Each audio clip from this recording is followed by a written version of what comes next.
Acusa, perdóname, vamos. Tiene objetivos concretos. Que no suban más el dólar ni la inflación, ya demasiado elevados, porque erosionan los salarios y los ahorros de todos los argentinos, especialmente los de ingresos medios e ingresos bajos, porque son los que tienen menos herramientas para protegerse. Eso sin mencionar la repercusión negativa de la incertidumbre y la inestabilidad sobre la actividad, el empleo y la pobreza que a todos nos angustia. Todas las fuerzas políticas queremos ganar las elecciones, es legítimo, pero eso no es excusa para poner en riesgo la estabilidad de todos los argentinos. Tenemos que coincidir todos en preservar la estabilidad como un objetivo prioritario, no negociable ni subordinado a ningún interés partidario, ni siquiera en campaña electoral. Un experimentado colega del gabinete provincial que tuve el orgullo de integrar hasta hace unos días, una vez me hizo un comentario, una especie de hombre sabio de la política. A un hombre de Estado le pueden faltar algunas virtudes, pero no una, la prudencia. Porque hay 45 millones de personas que pueden verse afectadas por sus palabras y sus actos. Cualquier imprudencia sale cara.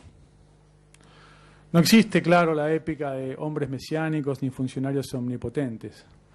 Tampoco la autoindulgente contracara del chivo expiatorio que algunos prefieren para eximirse de sus propias responsabilidades comunitarias. El éxito o el fracaso son siempre colectivos. En un sistema de gobierno republicano nadie puede solo. Ni un presidente, ni un legislador, ni un gobernador, ni un ministro. Es un sistema de funciones interdependientes, porque así está sabiamente diseñada por la Constitución de Alberdi, para evitar excesos. En el proceso electoral, los equipos de los candidatos en campaña pasan a formar parte del sistema, porque sus opiniones, sus promesas, sus discursos, sus tweets, dan señales sobre el futuro, que los mercados, que como sabemos son la suma de todas las decisiones individuales de millones de ahorristas e inversiones, ponderan en sus decisiones e inciden naturalmente en variables como el tipo de cambio, los precios, la inflación, el riesgo país, que influyen a la postre en el crédito, el empleo, la actividad y sobre todo la pobreza. Ningún gobierno puede solo, y menos en época electoral. Sin vocaciones totalitarias, ni siquiera debería intentarlo. Necesitamos la concurrencia de todas las fuerzas políticas para garantizar esa estabilidad. Podemos analizar cómo llegamos hasta acá. Algunos atribuirán la suma de todos los males al gobierno actual, otros al pasado o al futuro. Casi sin matices, la culpa es del otro. La verdad, no creo que al ciudadano de a pie le importe demasiado quién tiene razón. Más bien creo que quiere saber cómo lo vamos a cuidar desde hoy, 28 de agosto, hasta el próximo 27 de octubre, y si hay batalla hasta el próximo 24 de noviembre. Y sobre todo también quiere saber qué herramientas le van a quedar a quien le toque cuidarlo a partir del 10 de diciembre, sea reelecto el actual presidente o gane otro candidato.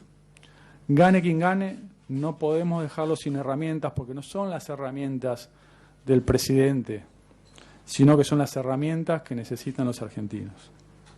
Al fin y al cabo, ningún gobierno es eterno. El progreso es que el siguiente pueda construir sobre el legado del anterior. El 10 de diciembre termina este mandato presidencial. Hace 91 años, casi un siglo, que un presidente no peronista no puede terminar su mandato en tiempo y forma. Ese es un fracaso colectivo, de la dirigencia, no de la ciudadanía.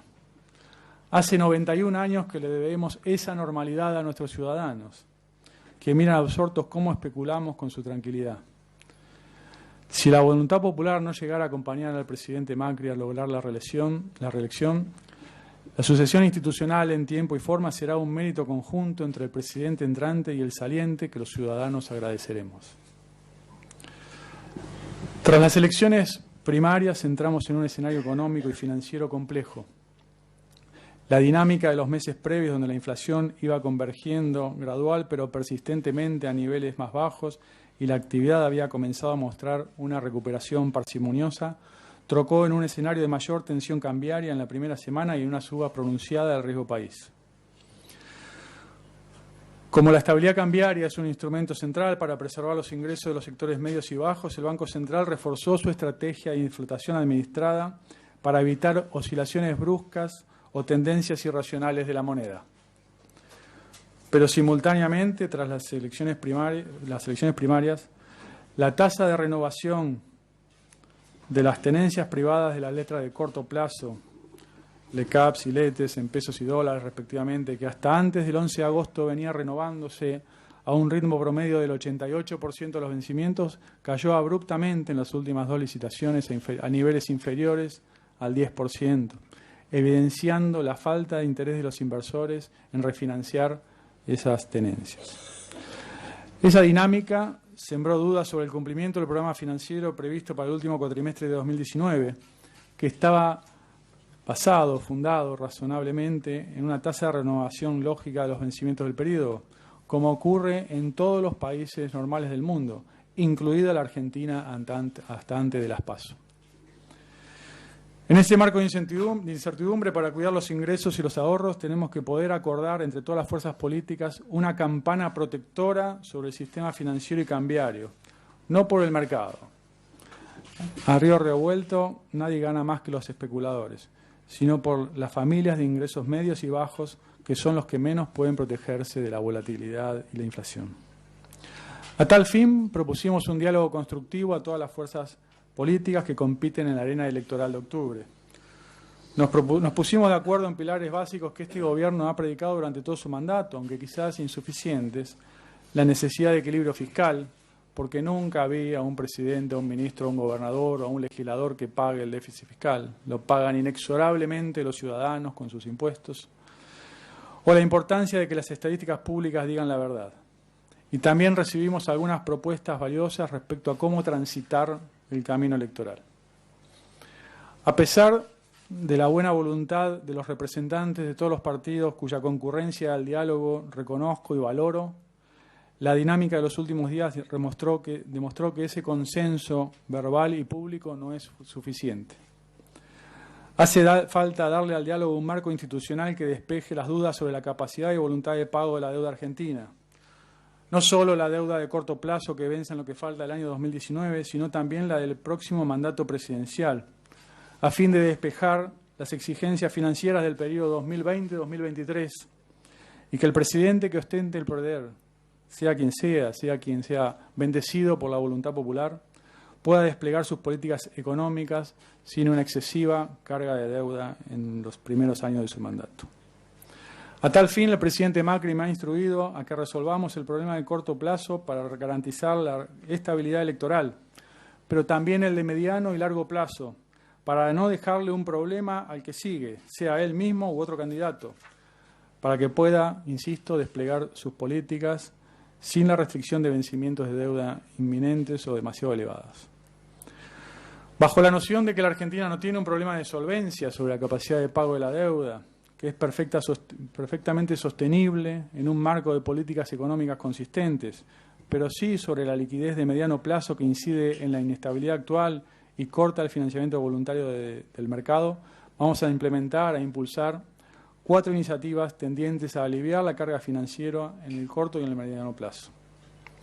En primer lugar, extender los vencimientos de la deuda de corto plazo, donde la refinanciación de pasivos aparece condicionada por la incertidumbre electoral, tanto en pesos como en dólares, usualmente conocidas como LETES y LECAPS, solo para los inversores institucionales, no para las personas humanas, según la definición del nuevo Código Civil, lo que nosotros conocíamos como personas físicas, que cobrarán, o sea, los ciudadanos de a pie, cobrarán la totalidad de sus acreencias o su vencimiento en tiempo y forma, tal como está previsto en el título original.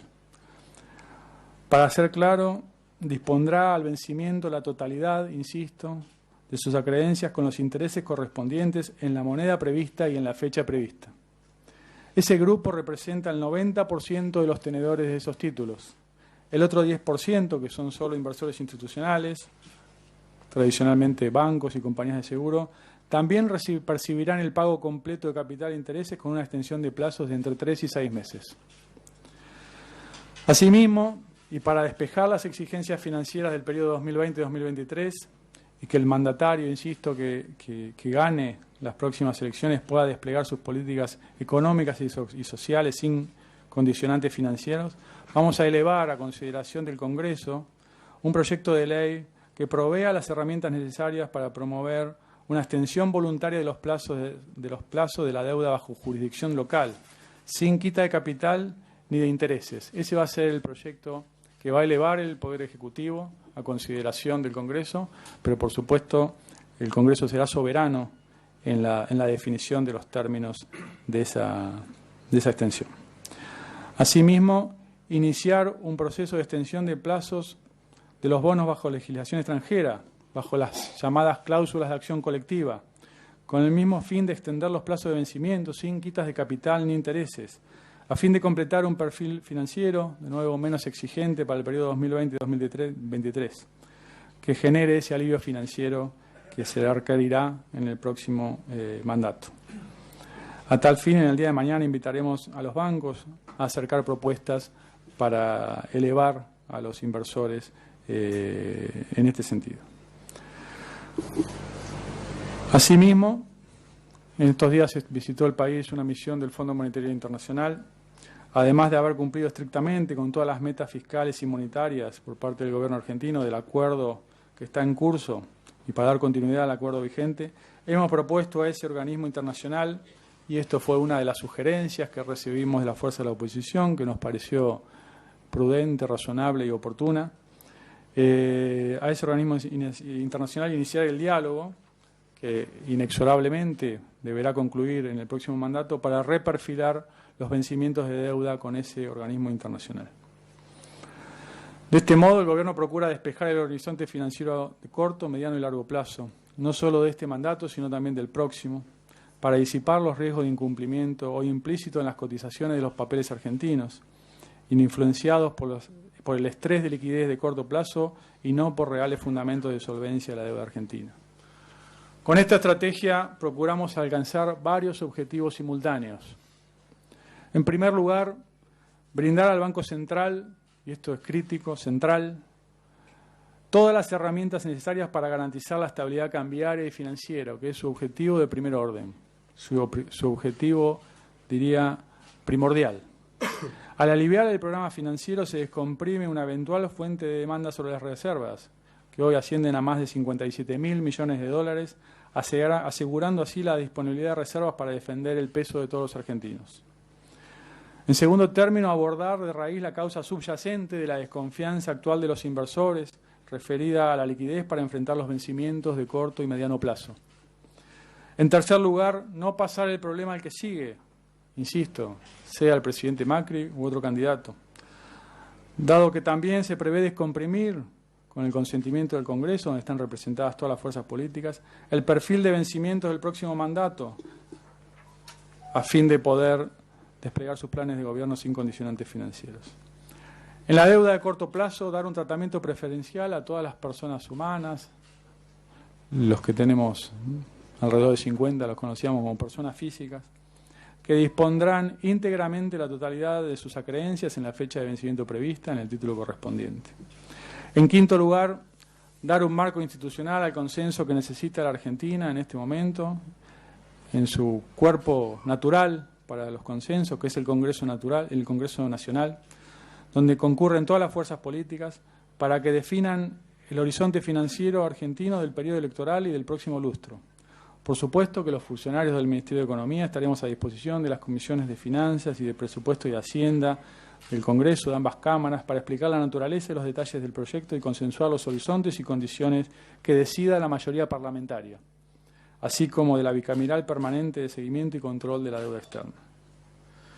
Así, para terminar, aún reconociendo que los resultados económicos del actual programa han sido inferiores a los esperados, especialmente en materia de inflación y empleo, pretendemos que el punto de partida del próximo mandato, se ven allí en los gráficos, sea más sólido para recuperar el crecimiento sostenido, a partir de haber recuperado los llamados equilibrios gemelos en el frente fiscal y externo, un tipo de cambio competitivo y un perfil de vencimientos más despejado para el nuevo horizonte que se inicia el próximo 10 de diciembre. Estas son las medidas que tenemos para compartir con ustedes. Por supuesto, estamos abiertos a sus preguntas.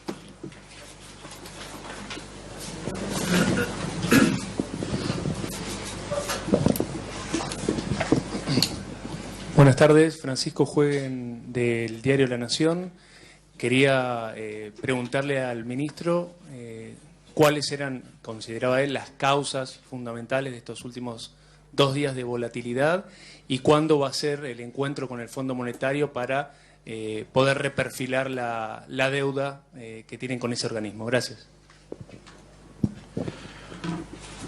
¿Qué tal, Francisco? Gracias por la pregunta. En mi rol actual me parece que no debo hacer análisis sobre la situación de los mercados. Para eso hay calificados analistas del sector privado mejores que yo para poder analizar las causas de esa evolución.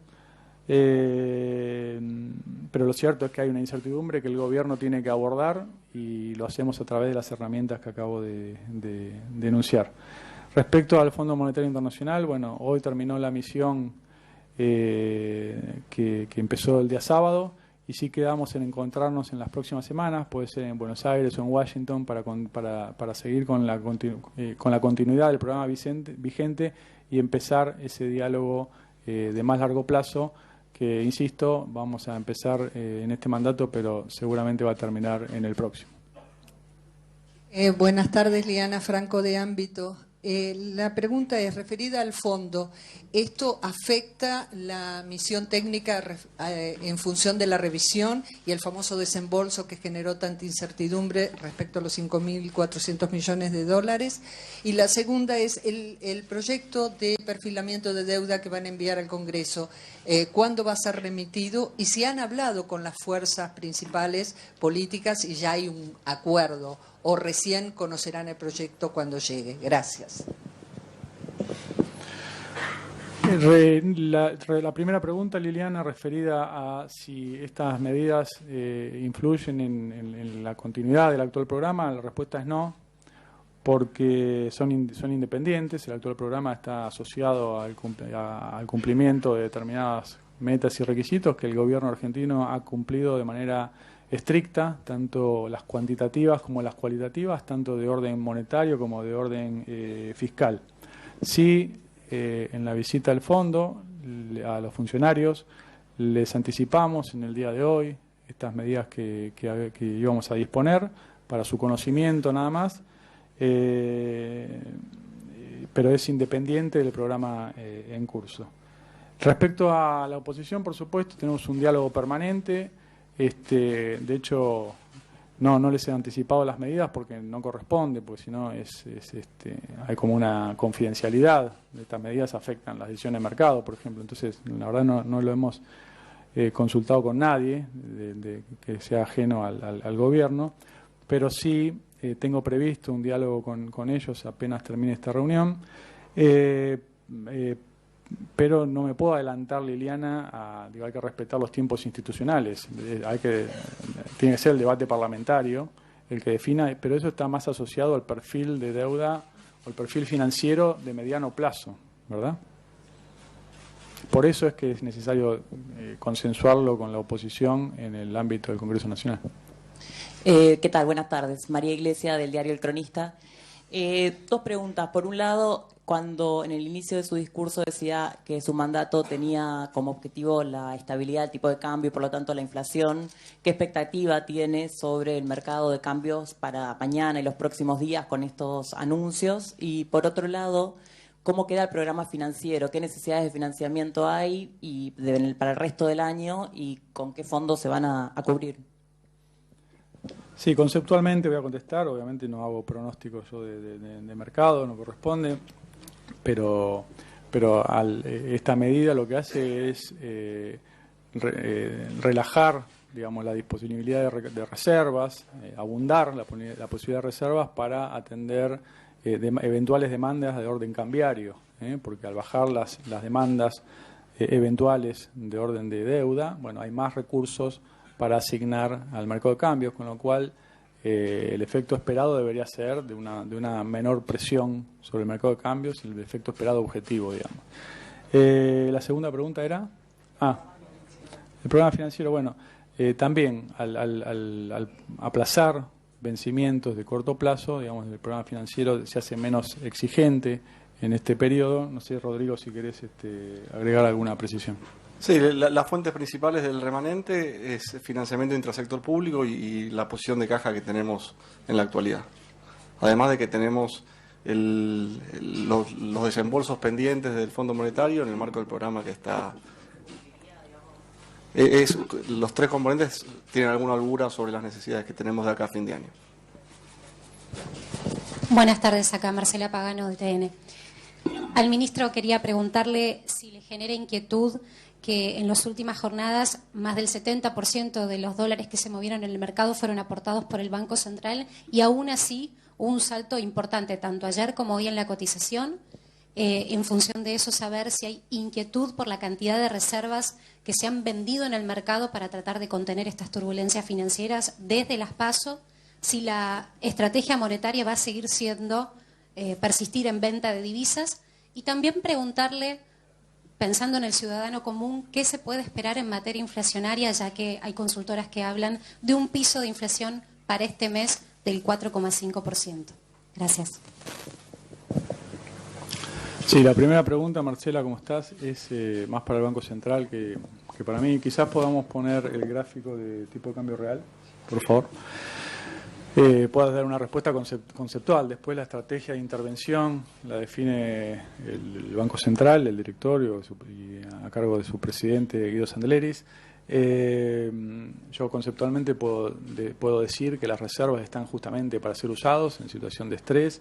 Lo que muestra ese gráfico que vemos ahí para ilustrar este concepto es que el tipo de cambio actual está casi en el doble de lo que era a fines de 2015, es el mayor nivel de los últimos 12 años. Lo que quiero decir con esto, lo que decía en nuestro encuentro anterior, es que el tipo de cambio actual está largamente superior al de equilibrio a largo plazo, con lo cual no hay razones para que haya presiones alcistas o de demanda sobre el mercado de cambios, y eso es lo que le da robustez a este programa, de que las reservas están allí para ser usadas. Hay 57.000 millones de dólares de reservas. Si había algún conflicto, bueno, ahora de usos, ahora se relaja eso, allí está el nivel de reserva, 57.000 millones.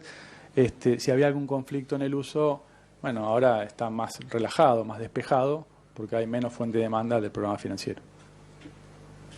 Ministro, buenas tardes. Por aquí Matías Castelli de Telefe Noticias. Trascendió que luego de esta conferencia habría un comunicado del FMI como si estuvieran en concordancia estas dos situaciones. Le queríamos preguntar en primer lugar al respecto. Y en segundo lugar, si puede aclarar un poco más para el público en general, siempre se habla de reestructuración de deuda. ¿Cuál sería la diferencia entre perfilamiento o reperfilamiento y una estructuración? Sí, primero el comunicado del fondo es potestad del fondo, bueno, lo va a decidir las autoridades del fondo. Sí hemos hablado con ellos, como conté hoy, estas medidas que vamos a tomar. En segundo lugar, la diferencia. Bueno, un poco de semántica, pero el perfilamiento que nosotros proponemos no es sin quita, con los pagos de intereses, mientras esto es importante, mientras se debate, ya sea en el Congreso para la ley local o en los ámbitos internacionales para la deuda bajo jurisdicción extranjera, con las cláusulas de acción colectiva, los pagos de la deuda siguen vigentes, o sea, no se interrumpen, ¿sí? Así que es una extensión, una negociación voluntaria de extensión de plazos en el caso de la deuda de mediano y largo plazo, estoy hablando, y eso es lo que se llama reperfilamiento o perfilamiento de deuda, cambiar los vencimientos, pero no el resto de las condiciones. Última pregunta. ¿Qué tal, ministro Lacunza? Gabriel Prósperi de A24 y América. La pregunta tiene que ver con los efectos inflacionarios de la última devaluación. Si estiman ustedes que los aumentos de precios han llegado a un techo en función de la devaluación post-paso y en función de eso, si planean nuevas medidas para reactivar el consumo más allá de las anunciadas hace unos días por el propio presidente de la Nación. Gracias.